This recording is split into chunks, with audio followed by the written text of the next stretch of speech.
नमस्कार, स्वागत है आप सबका हमारे खास कार्यक्रम में। मैं हूं कवींद्र। देश में नए राष्ट्रपति कौन होंगे, इसके लिए चुनाव की तारीखों का आज ऐलान हो गया।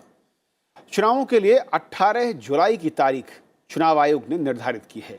आज एक प्रेस कॉन्फ्रेंस कर चुनाव आयोग ने तारीखों का ऐलान किया। मौजूदा राष्ट्रपति रामनाथ कोविंद का कार्यकाल 24 जुलाई को पूरा हो रहा है। 15 जून को राष्ट्रपति चुनाव की अधिसूचना जारी होगी। 29 जून तक नॉमिनेशन फाइल किए जा सकते हैं। 18 जुलाई को वोटिंग होगी और अगर जरूरत हुई तो 21 जुलाई को रिजल्ट का ऐलान होगा, यानी कि मतगणना होगी। आयोग ने कहा कि हर प्रक्रिया यानी कि पूरी की पूरी जो प्रक्रिया होगी उसकी वीडियोग्राफी होगी। 21 जुलाई को काउंटिंग खत्म होने के बाद देश को नए राष्ट्रपति के उनके नाम का पता चलेगा और 2017 में राष्ट्रपति चुने गए रामनाथ कोविंद का कार्यकाल 24 जुलाई को ही खत्म हो रहा है। वो देश के 15वें राष्ट्रपति हैं। मुख्य चुनाव आयुक्त राजीव कुमार ने प्रेस कॉन्फ्रेंस में यह भी बताया कि राष्ट्रपति चुनाव में वोट देने के लिए चुनाव आयोग की ओर से दिए गए पेन का ही इस्तेमाल करना होगा और अगर कोई दूसरा पेन इस्तेमाल करता है तो उसका वोट अमान्य घोषित कर दिया जाएगा। उन्होंने कहा कि 776 सांसद और 4033 विधायक यानी कि कुल 4809 मतदाता राष्ट्रपति चुनाव की इस पूरी प्रक्रिया में हिस्सा लेंगे, यानी कि मतदान में वो शामिल हो सकते हैं। तो आज अपने कार्यक्रम में समझेंगे कि पूरी की पूरी प्रक्रिया क्या है और किस तरीके से ये संपन्न की जाती है। क्या इसमें बहुत ही क्रिटिकल महत्वपूर्ण पॉइंट होते हैं और मतदान के नजरिए से राज्यसभा सांसद, लोकसभा सांसद और विधानसभाओं में क्या तस्वीर, कितना वेटेज रहता है। हमारे साथ 4 बेहद खास मेहमान आज इस चर्चा में जुड़ रहे हैं। केटीएस तुलसी साहब हमारे साथ हैं, राज्यसभा सांसद हैं, आपका सर बहुत बहुत स्वागत है। वी.के. अग्निहोत्री जी हैं, पूर्व महासचिव राज्यसभा, आपका स्वागत है सर। चक्षु राय हमारे साथ हैं, आउटरीच प्रमुख PRS, स्वागत है चक्षु जी। और अशोक टंडन जी, वरिष्ठ पत्रकार हमारे साथ हैं। अशोक सर बहुत बहुत स्वागत है आपका। शुरुआत मैं करना चाहूँगा अग्निहोत्री सर आपसे। आप जब नए राष्ट्रपति के लिए चुनाव की तारीखों का पूरा जो प्रक्रिया उसकी घोषणा चुनाव आयोग ने कर दी है, तो शुरुआत जो होती है सूचना के साथ में तैयारियों के नजरिए से वो क्या प्रोसेस है जहां से टेक ऑफ करेगा ये चुनाव?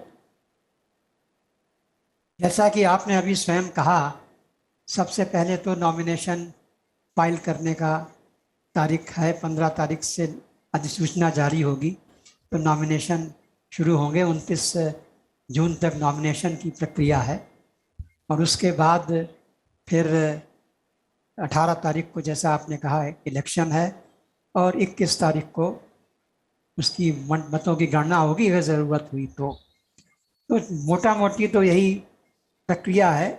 इस संबंध में अगर थोड़ा जानकारी मैं और दूं तो ये है कि जैसा इलेक्शन कमीशन ने स्वयं ही काफ़ी विस्तार से बताया है कि इस इलेक्शन में सिर्फ इलेक्टेड मेंबर्स ऑफ राज्यसभा और लोकसभा और elected members of the assembly of the states, तो इस तरह से जितने भी नॉमिनेटेड मेंबर्स हैं वो बाहर हैं और जो आपकी काउंसिल्स हैं स्टेट में, विधान परिषद हैं, उनके मेंबर्स भी इस इलेक्शन में भाग नहीं लेते।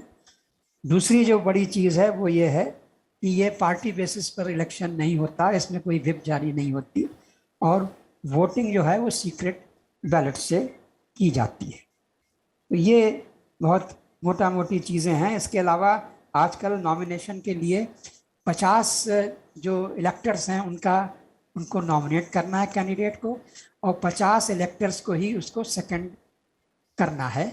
ये अभी ज़रूरी है और 15,000 का सिक्योरिटी डिपॉजिट करना है। ये जो नॉमिनेशन के 50-50 लोगों के करने की और 74 ये 15,000 सिक्योरिटी करने की, ये सन 1974 के बाद से ही शुरू हुआ।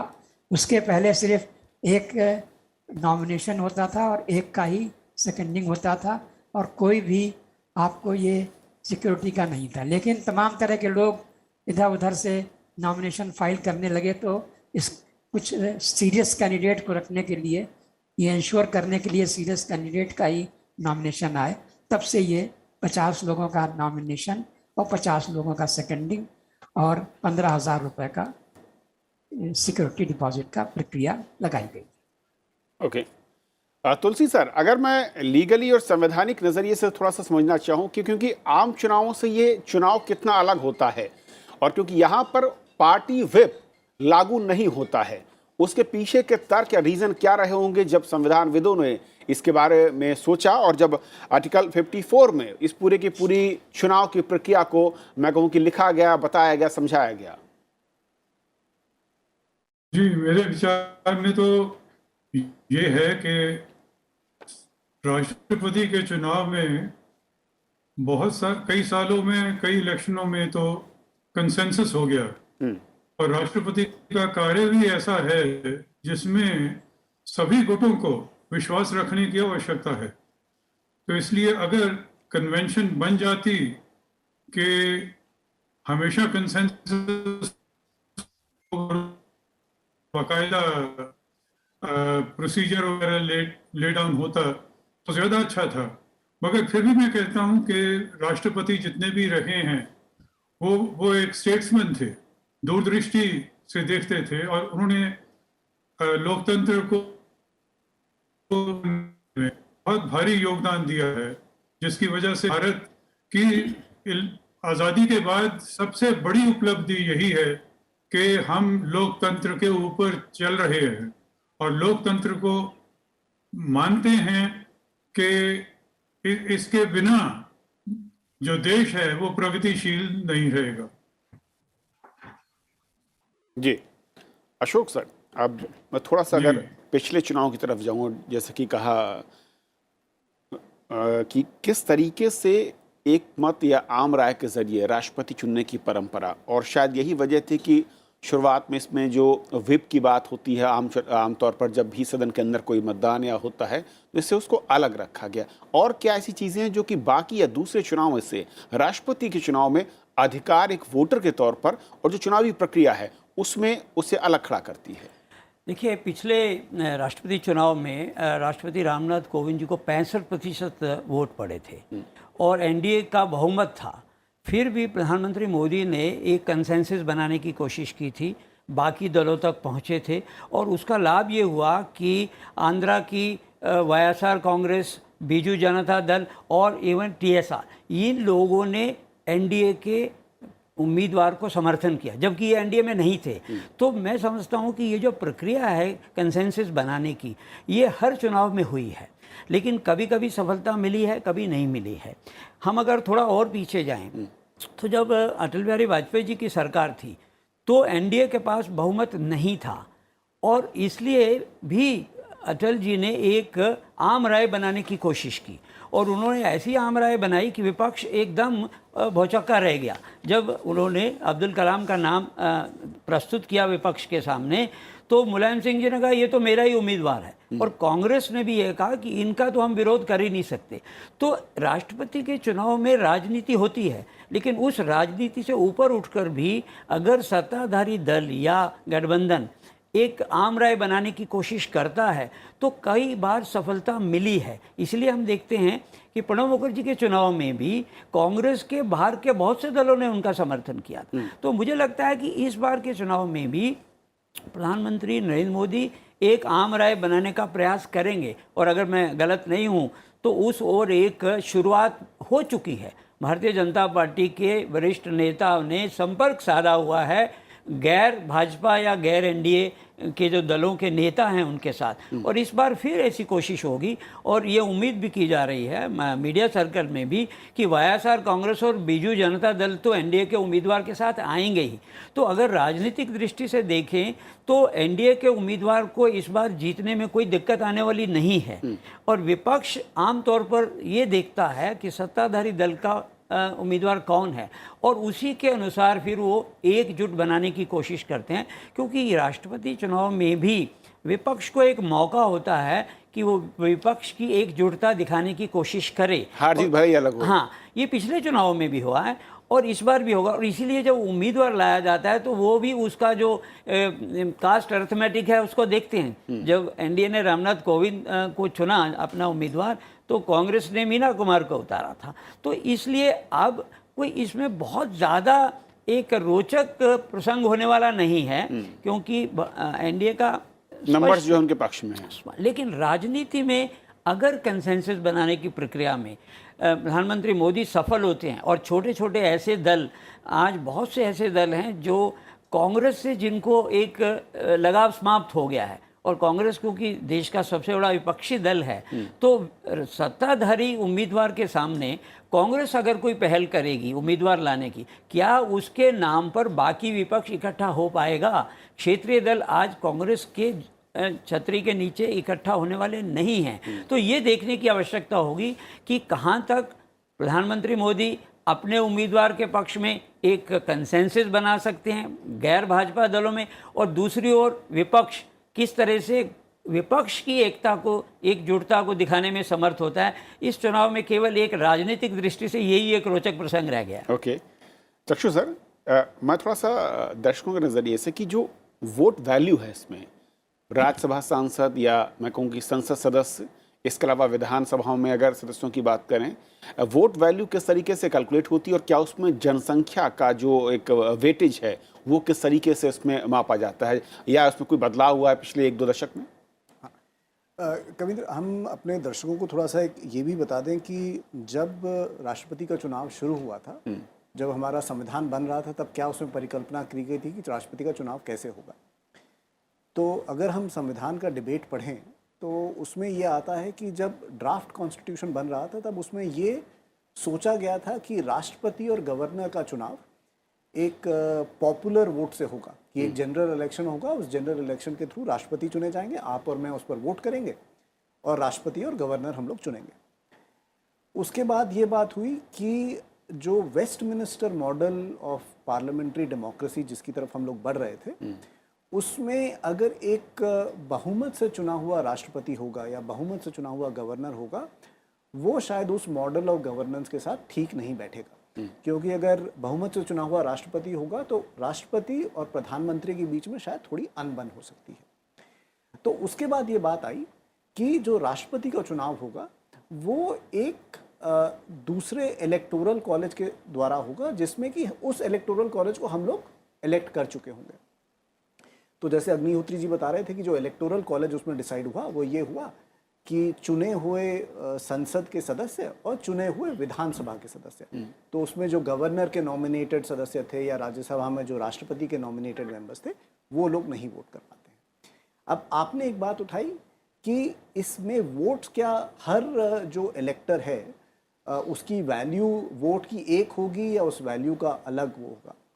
तो संविधान इसके काफ़ी विस्तृत में उसने संविधान ने इसके बारे में बात करी, और संविधान ये कहता है कि एक पैरिटी लाई जाए स्टेट्स के बीच में और यूनियन के बीच में। तो आपने कहा था कि क्या इसमें जो पॉपुलेशन है उसका एक रोल आएगा? हाँ, तो जो एमएलएस की वैल्यू होगी, वोट की वैल्यू होगी, वो इस तरह से बनाई जाएगी कि जो स्टेट जहाँ पर ज़्यादा लोग रहते हैं वहाँ के एमएलएस की जो वोट की वैल्यू हो वो ज़्यादा हो, और जो स्टेट जहाँ पर कम लोग रहते हैं वहाँ पर वोट की वैल्यू कम हो। तो अगर जैसे इलेक्शन कमीशन का भी हम डेटा देखें तो वो कहता है कि जो उत्तर प्रदेश है वहाँ पर जो एक एमएलए है उसकी वोट की वैल्यू पूरे हमारे देश में सबसे ज़्यादा होगी एमएलएस के बीच में, और जो सिक्किम है और जो अदर छोटे राज्य हैं वहाँ पर वोट की वैल्यू कम होगी। और ये जो चुनाव होगा वो एक सिंगल ट्रांसफरेबल वोट के हिसाब से होगा।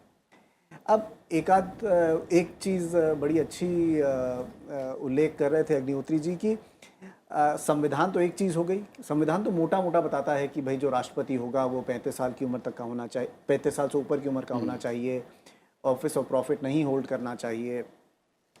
तो ये एक चीज़ होगी। और उसके बाद एक president and vice president electors का एक कानून बना जो पार्लियामेंट ने बनाया, और वो थोड़ी सी और ऑपरेशनल डिटेल्स में जाता है कि भाई इलेक्शन ऑफिसर कौन होगा, लोग कैसे वोट करेंगे।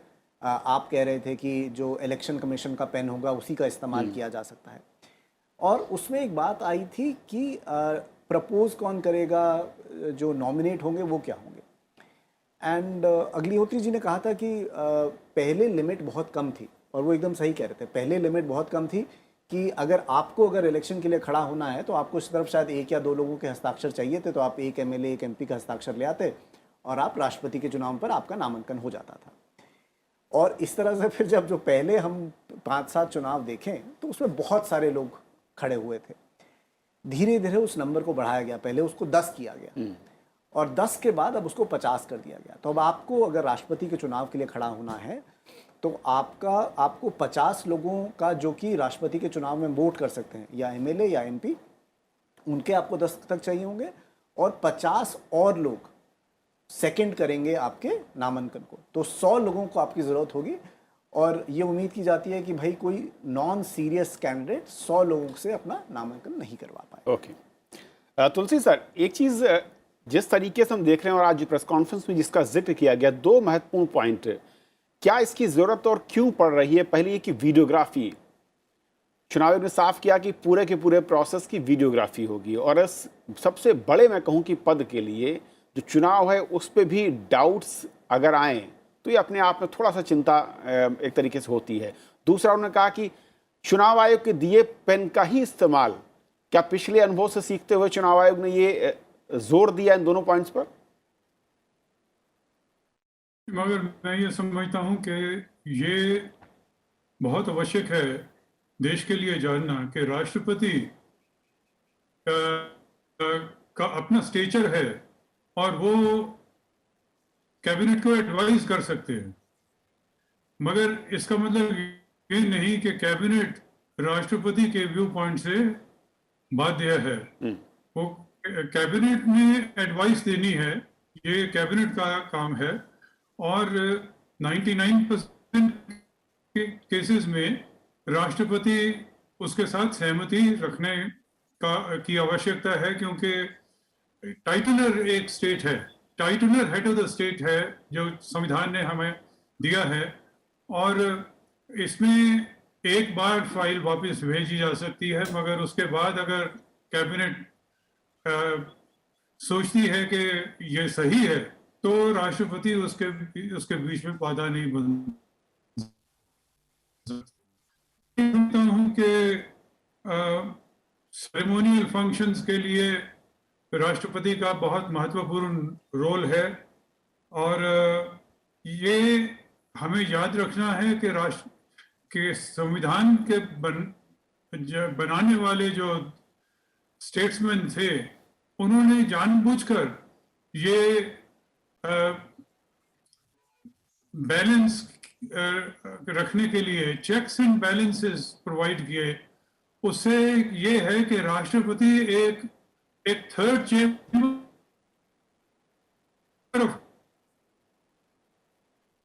राष्ट्रपति ने सहमति देनी है कानून को, जी जी, मगर वो जो पार्लियामेंट है वो उसकी जिम्मेवार है और पार्लियामेंट का मतलब ये है कि राष्ट्रपति आते हैं पार्लियामेंट में और इनॉग्रल सेशन एड्रेस करते हैं। पर ये नहीं है कि राष्ट्रपति एक अपने आप में दखल दे सकते हैं। राइट सर मैं जानना चाहता जो 2 आपने अधिकारों की बात की, मैं अग्निहोत्री सर, जो पेन का इशू आया इस बार जिस पर स्ट्रेस दिया खास तौर पर चुनाव आयोग ने, ये जो कदम है ये इसकी कितनी ज़्यादा ज़रूरत अगर पिछले अनुभवों को देखें, और कुछ इस तरीके के इंसिडेंट आपको याद होंगे जब पहले जो राष्ट्रपति चुनाव हुए हैं कुछ नई चीज़ें ऐड की हो चुनाव आयोग ने पिछले अनुभवों के साथ? मेरी समझ में तो इस चुनाव में कोई ऐसी नई चीज़ नहीं आई है। पहले भी पेन उन्हीं का होता था, इलेक्शन कमीशन का उसी से ही होता था, तो ये तो कोई नई चीज़ नहीं। तो चुनाव की प्रक्रिया में कोई ऐसा बड़ा परिवर्तन इलेक्शन कमीशन ने इस बार नहीं किया है। लेकिन मैं जो चक्षु जी ने कहा अभी उसको मैं थोड़ा आगे बढ़ाते हुए एक चीज़ और बताना चाहूँगा कि एक तरफ तो जैसा कि उन्होंने कहा कि जिस स्टेट की पॉपुलेशन ज़्यादा है वहाँ के एमएलए की जो वैल्यू है उनके वोट की वो ज़्यादा है, तो ये एक एक एक एक तरह से ये इंश्योर करता है ये इसमें कि जितनी जिसकी जो बड़े स्टेट्स हैं उनके ज़्यादा उनकी वैल्यू होगी वोट की एमएलएस की, वो छोटे स्टेट्स की कम होगी। तो एक तरह से इसको बोलते हैं uniformity in scale of representation. लेकिन दूसरी तरफ एक और भी चीज़ है कि इसमें स्टेट और स्टेट असेंबलीज एक तरफ और पार्लियामेंट एक तरफ, दोनों को भी बराबर रखा गया है। जैसा कि आज जो जितने भी टोटल वैल्यू होती है सब स्टेट्स के एमएलएस की, उसको फिर डिवाइड किया जाता है टोटल नंबर ऑफ एमपीज से, लोकसभा के और राज्यसभा के जो भी इलेक्शन देने के लिए एलिजिबल हैं, तो उससे फिर हर एक एमपी के वोट की वैल्यू आती। तो इसलिए दोनों की करीब करीब बराबर है। आज इलेक्शन कमीशन ने कहा कि जो पार्लियामेंट के एमपीज हैं और जो स्टेट के एमएलएज हैं, उनकी जो वैल्यू है वो इस प्रकार है। जो स्टेट के एमएलएज हैं उनकी टोटल वैल्यू है 5,43,231 और जो एमपीज हैं उनके टोटल वैल्यू है उनके वोट्स की 5,43,200, माने सिर्फ 31 नंबर का फर्क है टोटल 10 लाख में। तो दोनों को बिल्कुल बराबर रखा गया है, पार्लियामेंट को और सब असेंबलीज के एमएलएस को एक बराबर जगह पे लाके उनको पैरिटी दी गई। ओके चक्षु जी, एक छोटा सा पॉइंट और है, जो फॉर्मूला है, मतलब अगर वोटिंग होती है और काउंटिंग की नौबत आती है 50% +1 का फॉर्मूला, ये असल में क्या है? संविधान ये भी ये इसीलिए वो इन्होंने जो बोला, चक्षु जी ने भी बोला कि ये प्रोपोर्शनल रिप्रेजेंटेशन जी है, तो प्रोपोर्शनल रिप्रेजेंटेशन वहाँ पे आगे बढ़ के आता है। ओके क्योंकि अगर कंसेंसस बन गया तब तो कोई बात ही नहीं, लेकिन अगर 2 कैंडिडेट हुए और अगर दोनों को ही 50% से ज़्यादा नहीं मिला, तब फिर proportional representation single transferable vote की सिचुएशन आ जाती है। तो उस स्थिति में जो भी बनता है आपका बैलेट पेपर, उसमें सभी जिन लोगों को वोट देना है इलेक्टर्स को, उसमें एक नंबर डालना पड़ेगा। और ये भी आज बड़े तरतीब से उन्होंने इलेक्शन कमीशन वालों ने बताया कि उसमें सिर्फ आप न्यूमरल लिख सकते हैं, किसी भी भाषा में न्यूमरल लिख सकते हैं, लेकिन आप उसमें वर्ड्स में नहीं लिख सकते हैं। तो 1, 2, 3 किसी भी भाषा में आप उसमें लिख सकते हैं। तो अपनी फर्स्ट और सेकंड प्रेफरेंस डालनी पड़ती है, या जितने भी अगर 3 लोग हैं या 4 लोग हैं तो first, second, third, fourth preference. Okay sir. लेकिन सिर्फ फर्स्ट प्रेफरेंस डालना ही अनिवार्य है, सेकंड, थर्ड, फोर्थ डालने की जरूरत नहीं है। और ये सेकंड, थर्ड, फोर्थ तब आते हैं प्ले में जबकि अगर किसी भी कैंडिडेट को 50% +1 वोट नहीं मिलते हैं, तब फिर हमको सेकंड प्रेफरेंस को एक कैंडिडेट को निकाल के जिसको सबसे कम मिले हैं और उसके जो वोट मिले हैं उसकी सेकंड प्रेफरेंस को फिर बांटा जाता है बाकी कैंडिडेट्स में। चलिए, वक्त सर, प्रक्रिया चलती रहती है। सर वक्त का मैं खत्म हो रहा, मैं एक छोटा सा कमेंट चाहूंगा। चक्षु जी, आप इसमें कुछ जोड़ना चाह रहे थे जो 50+1 का? मैं सिर्फ इतना जोड़ना चाहता था कि वो पेन की बात क्यों आई जी। पिछले कुछ राज्यसभा में एक चुनाव में देखा गया था कि जो इलेक्शन कमीशन ने पेन दिया था उस पेन का इस्तेमाल ना करके कोई और पेन का इस्तेमाल किया गया था, तो वो वाले वोट खारिज हो गए थे। तो इलेक्शन कमीशन ने स्पेसिफाई किया है कि भाई जो हम पेन देंगे वही इस्तेमाल किया जाएगा।